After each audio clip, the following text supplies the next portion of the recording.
Anton Semyonovich Makarenko nació el 13 de marzo de 1888 en una ciudad ucraniana llamada Bielopolya. Él fue el segundo hijo de una familia obrera y su padre trabajaba en la industria ferroviaria. En 1905, Makarenko comenzó a incursionar en el ámbito de la educación después de haber realizado un curso de pedagogía. Comenzó a ejercer como maestro en una escuela ferroviaria de primaria. En 1911, Makarenko fue enviado a otra institución ferroviaria, pero ahora ya con el cargo de inspector. Luego, en 1914, en Poltava se inauguró un instituto pedagógico, el cual formaba profesores para secundaria, ¿listo? En el cual inmediatamente ingresó Makarenko. Su estudio tuvo una pequeña interrupción por el servicio militar. Sin embargo, consideraron que Makarenko era inútil porque pues, tenía bastante miopía. En 1920, a Makarenko le fue encomendada la dirección y creación de un instituto cerca de Poltava, en el cual habían niños y jóvenes que se habían quedado sin hogar a causa de los años de la revolución. Muchos de estos jóvenes eran delincuentes. Estamos hablando de la colonia Gorky, en la cual más adelante una compañera se va a especificar un poco más en esto.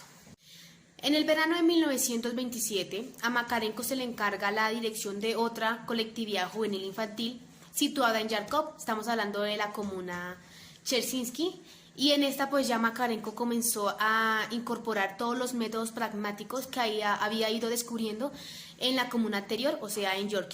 Después de esto, entre el año 1930 y 1932, Makarenko escribe 2 libros basándose en la experiencia que tuvo en la comuna Chersinsky. Estos 2 libros fueron La Marcha del año 30 y FD1 en forma de novela. En 1933, Makarenko escribe su obra teatral llamada Tono Mayor.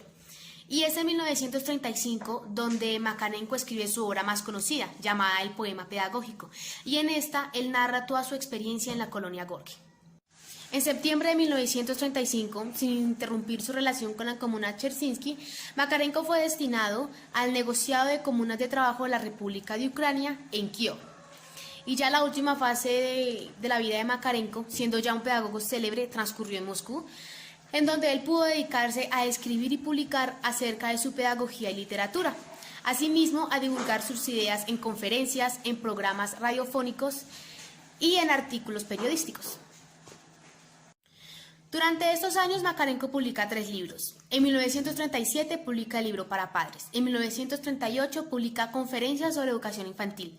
Y en 1939, en forma de novela, publica Banderas en las torres, en la cual narra su experiencia en la comuna Chersinsky. El 1 de abril de 1939, Makarenko muere a causa de un ataque cardíaco, cuando iba de vuelta a Moscú en un ferrocarril suburbano. Hola. Mi nombre es Paola y yo les voy a hablar de la pedagogía de Anton Makarenko. Anton Makarenko se da en sus inicios en la colonia Gorky y luego se traslada a dirigir la colonia Dersevsky. Es importante que ustedes sepan que para aquella época el país estaba devastado tanto económicamente, agrariamente y tenía un alto nivel de analfabetismo, un gran reto para nuestro pedagogo. Es importante también que ustedes sepan que los niños que hacían parte de esas colonias eran niños que estaban en la marginación, que eran delincuentes, que no tenían un hogar o no contaban con una familia. También algo destacable del pedagogo es que su pedagogía fue de práctica, por ensayo y error. Él no se basaba en otras pedagogías anteriores o no tenía una base de algún otro pedagogo que aportara en ese momento. El objetivo para él era claro. Debería aportar decisivamente a la nueva educación. Habría que diseñar una nueva que aportara de manera significativa. Es decir, que él tendría que reinventarse para poder ayudar a aquellos niños que lo necesitaban y que más adelante les contaremos que definitivamente aportó y ayudó. Sus principios más importantes en la pedagogía eran la colectividad y el trabajo. El poema pedagógico, como lo nombraba anteriormente mi compañera, sería un escrito donde él relataría sus vivencias, sus experiencias y la personalidad como educador y la de los educandos también. Él decía que no se trata de enseñar conocimientos y habilidades, sino de formar personalidades comunistas. Para aquella época, las instituciones eran regidas por los más altos, por los de arriba, y tenían la posibilidad de modificar y hacer que la pedagogía se hiciera en beneficio de la comunidad como ellos lo vieran viable. Este es el caso de Antón, pues él lo modificó para poder beneficiar a aquellos niños y beneficiar también al Estado. Algo muy importante que ocurriría tiempo después es que con los esfuerzos lograron autofinanciarse la alimentación, el vestuario y indica en el libro que producían excedentes que ingresaban al Estado. Hablan aproximadamente de 5 millones de rublos, moneda rusa, que aproximadamente en pesos colombianos serían 264.829.827 pesos. Una cifra bastante alta para en ese tiempo y aún todavía en este tiempo, es decir, que los esfuerzos que nombramos anteriormente se han visto reflejados.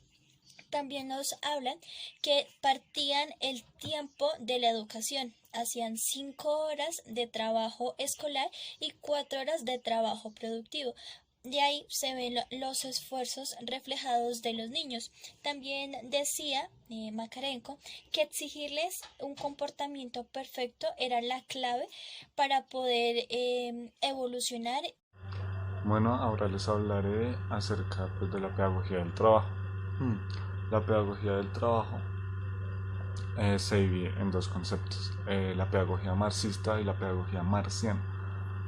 La diferencia de estas dos es que la pedagogía marciana se creó, se fundó bajo los principales ideales marxistas, y la pedagogía marxista se derivó ya de las pedagogías marcianas. Esta pedagogía del trabajo tiene unas principales directrices. La primera es la productividad ligada al trabajo, pues para el fortalecimiento del educando, ya por medio de la práctica, utilizando pues en lo posible su contexto, pues ya que para Anton el ser humano se forma realmente a partir de las relaciones sociales y no simplemente trabajo y productividad, ya que Anton hace una aclaración muy relevante aquí, donde dice que Marx pone en crítica cómo el capitalismo ha puesto una división pues entre el trabajo manual y trabajo intelectual, y Anton lo que propone es unir estas dos y así obtener un mayor aprendizaje. La segunda directriz es la enseñanza polivalente. La enseñanza polivalente pues se basa en el desarrollo integral del educando. Para que así las capacidades que generó puedan generar acciones educativas pues en función a necesidades educativas. Es aquí donde Anton también menciona que no solo por parte del alumno, sino por parte también del maestro, se busca la formación del hombre omnilateral. Esto quiere decir pues que el desarrollo de su totalidad en las actividades productivas.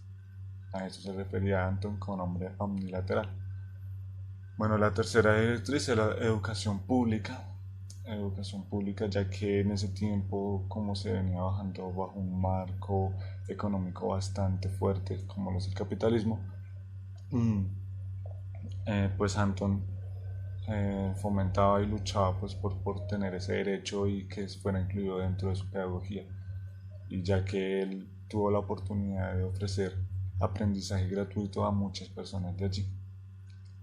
Ya por último, para finalizar, en conclusión, pues dentro de este siglo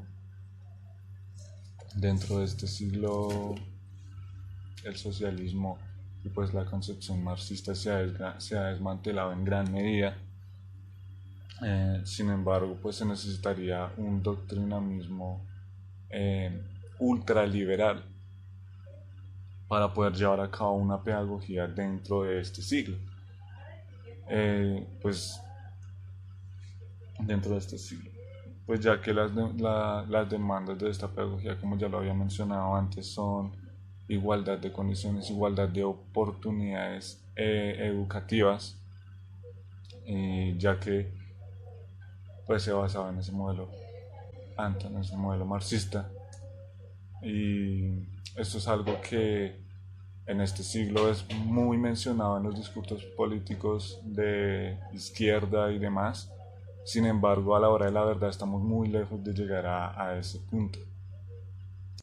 Bueno, la pedagogía de Anton creía fielmente en el sentido de la colectividad. Eso quiere decir que para aplicarla en este siglo a nuestro individualismo hipertrofiado que hay en la sociedad neoliberal de ahora, habría que añadirle un poco de colectividad y algo de trabajo, pues, y aprendizaje social. Pues, ya que tras las situaciones que se vivían en ese tiempo, había muchos niños y muchas personas que no podían acceder a una educación formal, terminaban siendo delincuentes, incipientes y consumados. Gracias al método de Anton, con una pedagogía con igualdad de oportunidades, algunos de ellos terminaron siendo personas de bien. Y eso sería todo. Muchas gracias por ver este video.